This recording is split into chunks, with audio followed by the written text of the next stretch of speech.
سبق نمبر 33۔ سبق نمبر 33 کی پہلی بات رمضان المبارک کے روزے کی فرضیت کے بارے میں سورۃ بقرہ کی آیت نمبر 185 کا ذکر کیا گیا ہے۔ شہر رمضان الذی انزل فیہ القرآن، جس سے پہلے اللہ تبارک و تعالیٰ نے فرمایا یا ایھا الذین آمنوا کتب علیکم الصیام، آپ پر روزے فرض کیے گئے ہیں اے ایمان والو۔ پھر فرمایا ایام معدودات، یہ گنے چنے دن ہے، اور اس کی تفسیر جیسے ہم نے پہلے بیان کیا تھا کہ تفسیر القرآن بالقرآن متصلاً یا منفصلاً، تو یہاں پر تفسیر القرآن بالقرآن ہے اور متصلاً ہے۔ ایام معدودات کی تشریح اگلی آیت مبارک میں ہے، شہر رمضان الذی انزل فیہ القرآن، وہ گنے چنے دن جن میں روزے رکھنا اے ایمان والو تمہارے اوپر فرض کی گئی ہے۔ شہر رمضان الذی، وہ رمضان المبارک کا مہینہ ہے۔ نمبر 2، شعب الایمان للبیہقی، جلد نمبر 2 صفحہ نمبر 346، کتاب و تعظیم القرآن میں حدیث مبارک ہے، روزہ قرآن کریم یہ دونوں دربار الہی میں سفارش کریں گے، ان دونوں کا ذکر ہے۔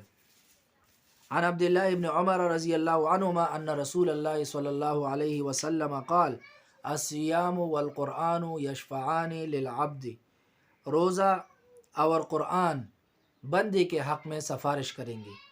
فیقول الصیام اے رب انی منعتہ الطعام والشہوات بالنہار فشفعنی فیہ، اے اللہ، اے میرے رب، میں نے اسے کھانے اور خواہشات سے دن کو دور رکھا، میری سفارش اس کے حق میں قبول فرما۔ ویقول القرآن منعتہ النوم باللیل فشفعنی فیہ، اور قرآن کریم کہے گا میں نے اس کو رات کو سونے سے روکے رکھا، میری سفارش اس کے حق میں قبول فرما۔ فیشفعان، آپ صلی اللہ علیہ وسلم فرماتے ہیں دونوں کی سفارش قبول کر لی جائے گی، فیشفعان، لہٰذا روزہ اور قرآن کریم کی سفارش کے بارے میں حدیث مبارک میں ذکر کیا گیا۔ نمبر 3، خروج یاجوج و ماجوج کا عقیدہ۔ حضرت عیسیٰ علیہ السلام کے نزول اور دجال کی ہلاکت کے بعد کچھ عرصے بعد امام مہدی انتقال فرمائیں گے۔ حضرت عیسیٰ علیہ السلام ان کی نماز جنازہ پڑھائیں گے، بیت المقدس میں ان کا انتقال ہوگا اور وہیں پر مدفون ہوں گے۔ امام مہدی کی وفات کے بعد تمام انتظامات حضرت عیسیٰ علیہ السلام کے ہاتھ میں ہوگا، اور زمانہ نہایت سکون اور راحت سے گزر رہا ہوگا کہ اچانک وہی نازل ہوگی کہ اے عیسیٰ علیہ السلام، تم میرے بندوں کو کوہ طور کے پاس لے جاؤ، اب میں ایک ایسی قوم کو نکالنے والا ہوں کہ جس کے ساتھ لڑنے کی کسی کو بھی طاقت نہیں ہے۔ وہ قوم یاجوج و ماجوج کی قوم ہے جو یافس ابن نوح کی اولاد ہے۔ شاہ ذوالقرنین نے دو پہاڑوں کے درمیان ایک نہایت مستحکم آہنی دیوار قائم کر کے ان کا راستہ بند کر دیا تھا۔ قیامت کے قریب وہ دیوار ٹوٹ جائے گی اور یہ غارت گر قوم ٹڈی دل کی طرح ہر طرف سے نکل پڑیں گے اور دنیا میں فساد پھیلائے گی، جس کا قصہ قرآن کریم کی سورۃ کہف آیت نمبر 93 تا 98 مذکور ہے۔ وَيَسْأَلُونَكَ عَنْ ذِي الْقَرْنَيْنِ سے اس کا قصہ مذکور ہے۔ اس وقت حضرت عیسیٰ علیہ السلام اپنے ساتھیوں کو لے کر کوہ طور کی طرف چلے جائیں گے، بارگاہ خداوندی میں یاجوج و ماجوج کے حق میں طاعون کی ہلاکت کی دعا کریں گے، جب کہ باقی لوگ اپنے طور پر قلعہ بند اور محفوظ مکانوں میں چھپ جائیں گے۔ اللہ تبارک و تعالی یاجوج و ماجوج کو طاعون کی وبا سے ہلاک کرے گا اور اس بلائے آسمانی سے سب مر جائیں گے۔ اس کے بعد اللہ تعالیٰ لمبی گردن والے پرندے بھیجے گا جو بعض کو توکائے گا اور بعض کو اٹھا کر سمندر میں ڈالیں گے، اور پھر بارش ہوگی جس کے سبب ان مرداروں کی بدبو سے نجات ملے گی اور زندگی نہایت راحت اور آرام سے گزرے گی۔ حضرت عیسیٰ علیہ السلام 40 یا 45 سال زندہ رہ کر مدینہ منورہ میں انتقال فرمائیں گے اور روضہ اقدس میں آپ صلی اللہ علیہ وسلم کے پاس دفن ہوں گے۔ حضرت عیسیٰ علیہ السلام اپنے بعد ایک قحطانی شخص کو اپنا خلیفہ مقرر کریں گے جس کا نام جہجاہ ہوگا۔ خوب اچھی طرح عدل و انصاف کے ساتھ حکومت کرے گا، مگر ساتھ ہی شر اور فساد پھیلنا شروع ہو جائے گا۔ نمبر 4، روزہ کے مسائل اور احکام۔ روزہ کی نیت سے روزہ کسے کہتے ہیں؟ سب سے پہلے اس بات کا ذکر کیا گیا ہے، روزہ کی نیت سے صبح صادق سے لے کر غروب آفتاب تک 3 چیزوں سے اپنے آپ کو روکے رکھنا، کھانے سے، پینے سے اور جنسی تعلق سے اپنے آپ کو روکے رکھنے کو روزہ کہتے ہیں۔ پھر روزہ کی کئی قسمیں ہیں۔ نمبر 1 فرض روزہ، نمبر 2 واجب روزہ، نمبر 3 مسنون روزہ، نمبر 4 مستحب روزہ اور نمبر 5 حرام روزہ۔ ہر عاقل بالغ مسلمان پر رمضان المبارک کے جو روزے فرض ہے اسے فرض روزے کہا جاتا ہے۔ نمبر 2 واجب روزہ، نظر مانی ہوئے روزے اور کفارے کے روزے، ان کو فرض واجب روزے کہا جاتا ہے۔